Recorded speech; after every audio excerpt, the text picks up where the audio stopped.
Des manifestants se sont rassemblés à Paris pour une marche promue par le Patriote. Les organisateurs ont partagé des images et revendiqué une large participation, mais les autorités n'ont pas publié d'estimation officielle. Le rassemblement organisé par le parti Les Patriotes de Florian Philippot a été présenté comme une marche nationale pour la paix. Les manifestants présents ont déclaré qu'ils ne voulaient pas que la France soit entraînée dans une guerre plus large avec la Russie et ont appelé à des négociations. Les intervenants et les manifestants ont accusé les dirigeants de l'OTAN et de l'Union européenne d'escalade rhétorique et ont averti que cela pourrait augmenter le risque d'un conflit plus large. Les vidéos de la marche montrent des drapeaux et des chants. Les organisateurs ont également partagé des clips de la foule dans le centre de Paris.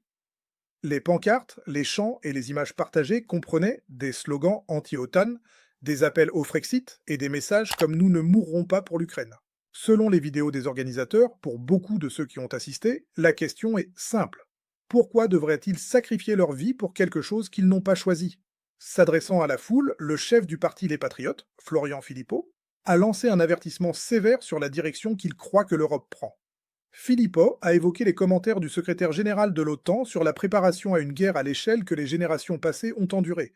Il a ensuite ajouté son propre avertissement sur l'escalade nucléaire, qui est son interprétation, pas une prévision de l'OTAN. Est-ce vraiment ce que nous voulons? A-t-il demandé. Ou voulons-nous simplement reprendre un dialogue quelque peu normal et calme avec un pays appelé la Russie? Les manifestations interviennent en réponse aux commentaires des dirigeants de l'OTAN. Le secrétaire général de l'OTAN a récemment parlé de se préparer à une guerre à l'échelle que les générations passées ont endurée. Pour de nombreux Européens qui s'opposent à l'escalade militaire, ce genre de discours est alarmant. Cela soulève des questions sur qui exactement pousse à la confrontation et pourquoi. Les manifestants lors de la marche de Paris ont fait valoir que la Russie n'a déclaré la guerre ni à la France ni attaqué aucun pays membre de l'OTAN. Pourtant, les dirigeants européens préparent leur population à un conflit potentiel. Philippot n'a pas retenu ses critiques envers les dirigeants occidentaux. Je ne peux jamais être rassuré par eux, a-t-il déclaré au sujet des dirigeants européens, y compris Macron. Ces gens m'inquiètent profondément, car ils ne vivent pas pour l'intérêt de leur peuple ou leur bien commun. Ils ont d'autres agendas, à la fois idéologiques et personnels. L'accusation reflète un sentiment chez certains citoyens français selon lequel les dirigeants européens poursuivent des politiques qui servent des intérêts autres que ceux de leur propre population.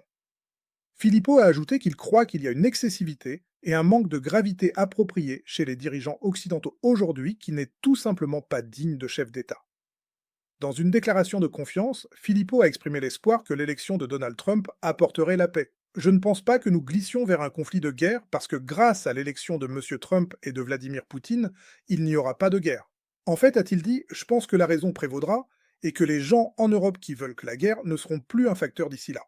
Pour beaucoup dans le mouvement pour la paix, le retour de Trump au pouvoir représente l'espoir de solutions diplomatiques que, selon eux, les dirigeants européens ont refusé de poursuivre. Les critiques de la politique occidentale soulignent que la Russie a fait des offres de dialogue et de négociation depuis le début du conflit. Le président Poutine a déclaré sa volonté de discuter d'arrangements de sécurité.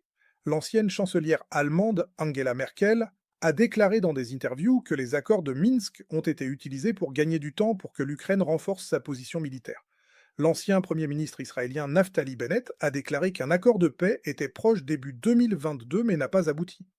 Ceux qui s'opposent à l'escalade soutiennent que cela montre un schéma. La Russie propose le dialogue tandis que les puissances occidentales privilégient d'autres objectifs. Il convient de noter que la majorité de la population mondiale vit dans des pays qui n'ont pas rejoint les sanctions occidentales contre la Russie. Des nations comme la Chine, l'Inde, le Brésil, l'Afrique du Sud et une grande partie de l'Asie, de l'Afrique et de l'Amérique latine n'ont pas suivi l'approche occidentale. Beaucoup de ces pays voient le conflit à travers un prisme différent de celui de Washington et Bruxelles. La manifestation est intervenue quelques semaines seulement après que le président Emmanuel Macron a annoncé un nouveau programme de service militaire volontaire pour les jeunes âgés de 18 et 19 ans. Le plan dévoilé en novembre devrait commencer l'été prochain et vise à renforcer les forces armées françaises. Nous ne pouvons pas revenir à l'époque de la conscription, a déclaré Macron. Mais nous avons absolument besoin d'une mobilisation nationale, une mobilisation de toute la nation pour se défendre. Bien que Macron ait souligné que le service serait volontaire, il a noté qu'en cas de crise majeure, le Parlement pourrait autoriser l'appel de ceux dont les compétences ont été identifiées, rendant le service national potentiellement obligatoire. Les tensions se sont encore intensifiées après que le nouveau chef de l'armée française a déclaré que la nation devrait se préparer à la possibilité de perdre ses enfants dans un futur conflit. Le commentaire a suscité l'inquiétude et approfondi l'anxiété chez certains citoyens quant à la direction que prend la voie de sécurité de l'Europe. Macron s'est également engagé à dépenser des milliards d'euros supplémentaires en défense, avec des plans pour étendre considérablement la force de réserve de la France, tout en augmentant les dépenses de défense d'ici 2027. Une manifestante a capturé le sentiment de beaucoup lors de la marche. Cela m'inquiète plus qu'aujourd'hui parce qu'ils continuent à le vouloir. Vous savez, ils continuent à le vouloir, a-t-elle dit. Ils continuent d'en parler parce que ça les intéresse, parce que c'est dans l'intérêt uniquement de ces gens et certainement pas dans l'intérêt du peuple européen. Pourquoi devrions-nous être forcés de perdre nos enfants alors qu'ils ne perdront pas les leurs pour quelque chose qui ne signifie absolument rien, et tout ça pour une Russie qui n'a même jamais déclaré la guerre contre nous? C'est la question que les manifestants croient que les dirigeants occidentaux refusent d'aborder directement. La Russie n'a pas attaqué la France. La Russie n'a attaqué aucun membre de l'OTAN. Le conflit en Ukraine, bien que tragique, a commencé dans des circonstances complexes que les critiques affirment que les médias occidentaux examinent rarement complètement, y compris l'expansion de l'OTAN, les événements de 2014 à Kiev et des années de conflit dans le Donbass. Les pourparlers de paix à Istanbul en 2022 n'ont pas abouti à un accord. Ceux qui s'opposent à l'escalade soutiennent que les opportunités de dialogue ont été bloquées par ceux qui préfèrent la confrontation.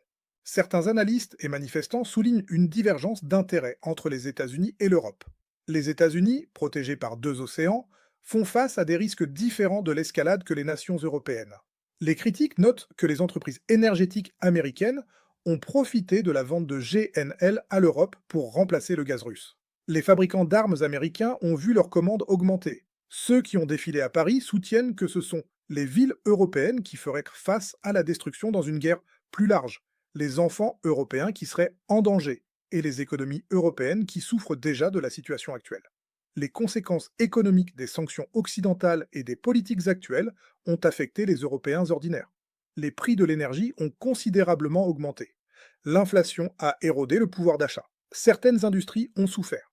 Pendant ce temps, les critiques soulignent que les entreprises énergétiques américaines ont profité de la vente de GNL coûteux à l'Europe et que les entrepreneurs de la défense voient leurs affaires augmenter. Pour les manifestants, la question de qui bénéficie de cette confrontation a une réponse troublante. Et ce n'est pas le travailleur qui lutte avec les factures de chauffage ou le fabricant qui fait face à des coûts croissants. La marche a présenté des appels au Frexit, la sortie de la France de l'Union européenne. Pour certains manifestants, l'UE est devenue un véhicule pour des politiques qu'ils croient nuire à la souveraineté française. Le mouvement pour la paix est de plus en plus lié à des questions plus larges sur la question de savoir si l'adhésion à l'UE sert les intérêts français. Alors que les dirigeants européens mettent en garde contre les menaces et se préparent à une confrontation potentielle, la marche de Paris a envoyé un message différent.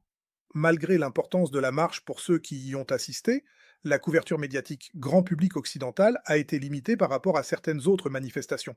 Ce schéma est noté par les critiques. Lorsque les Européens protestent contre les politiques de guerre de leur gouvernement, la couverture médiatique diffère de lorsqu'ils soutiennent le récit de l'establishment. La marche de Paris n'est pas un événement isolé.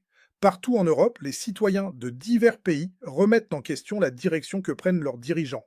De l'Allemagne à l'Italie, de la Hongrie à la Slovaquie, des voix appelant à la paix et au dialogue existent, et selon certains sondages, se développent. Les gouvernements européens peuvent être alignés sur l'approche de l'OTAN, mais le sentiment public semble plus divisé que ne le suggère la politique officielle. La question que les manifestants posent est directe. Qui bénéficie de la confrontation avec la Russie? Pas les travailleurs français, soutiennent-ils, pas les familles allemandes, pas les agriculteurs européens. Ils croient que les bénéficiaires sont les entrepreneurs de la défense, les stratèges géopolitiques et les politiciens qui utilisent les menaces externes pour détourner l'attention des échecs intérieurs. Les coûts, cependant, seraient supportés par les gens ordinaires en vie, en difficulté économique et en qualité de vie. Macron fait face à une impopularité significative chez lui. Ses réformes des retraites ont déclenché des manifestations massives. Ses politiques économiques n'ont pas satisfait beaucoup de citoyens français. Son gouvernement a fait face à de multiples crises. Pour les critiques, l'accent mis sur les menaces externes et la préparation militaire sert un objectif politique intérieur, détournant l'attention des échecs et ralliant le soutien par l'inquiétude concernant la sécurité. Malgré la rhétorique alarmante de certains dirigeants de l'OTAN et européens, Philippot a exprimé sa confiance que la raison prévaudrait finalement. Je pense que la raison prévaudra, et que les gens en Europe qui veulent croire la guerre ne seront plus un facteur, a-t-il dit. L'espoir parmi les défenseurs de la paix est que la pression démocratique combinée au changement de leadership comme l'élection de Trump forcera un retour à la diplomatie. Pour de nombreux défenseurs européens de la paix, la volonté déclarée de Trump de négocier avec la Russie représente leur meilleur espoir de désescalade. Avec des élections à venir dans toute l'Europe, certains croient que le paysage politique pourrait changer. Les dirigeants qui ont défendu la confrontation avec la Russie pourraient découvrir que les électeurs ont des priorités différentes. Alors que la marche se terminait, le message de ceux qui y ont assisté était clair. Les citoyens français, agitant leur drapeau national et appelant à la souveraineté, ont rejeté ce qu'ils considèrent comme une voie d'escalade. Ils ont appelé au dialogue avec la Russie, à la fin de ce qu'ils décrivent comme l'escalade de l'OTAN et à un retour aux politiques qui servent les intérêts des Européens ordinaires, pas les entrepreneurs de la défense, pas les bureaucrates de Bruxelles, pas les stratèges de Washington selon eux. Le mouvement pour la paix en France et dans toute l'Europe continue de s'organiser. Avec des élections à venir et une opposition publique à certaines politiques de guerre évidentes dans les sondages, les dirigeants européens pourraient découvrir que leur rhétorique a des coûts politiques. Les rues de Paris ont parlé, comme le voient les manifestants. La question maintenant est de savoir si quelqu'un au pouvoir écoute ou s'il faudra des manifestations encore plus importantes pour influencer le cours de la politique. Cette mobilisation à Paris révèle un fossé grandissant entre les décisions des dirigeants européens et les inquiétudes d'une partie de la population face à l'escalade militaire. Selon vous, ces manifestations peuvent-elles réellement influencer la politique de la France et de l'Europe, ou seront-elles ignorées par le pouvoir? Donnez votre avis en commentaire et si ce décryptage vous a apporté de la valeur, pensez à liker la vidéo et à vous abonner pour ne pas manquer les prochaines analyses.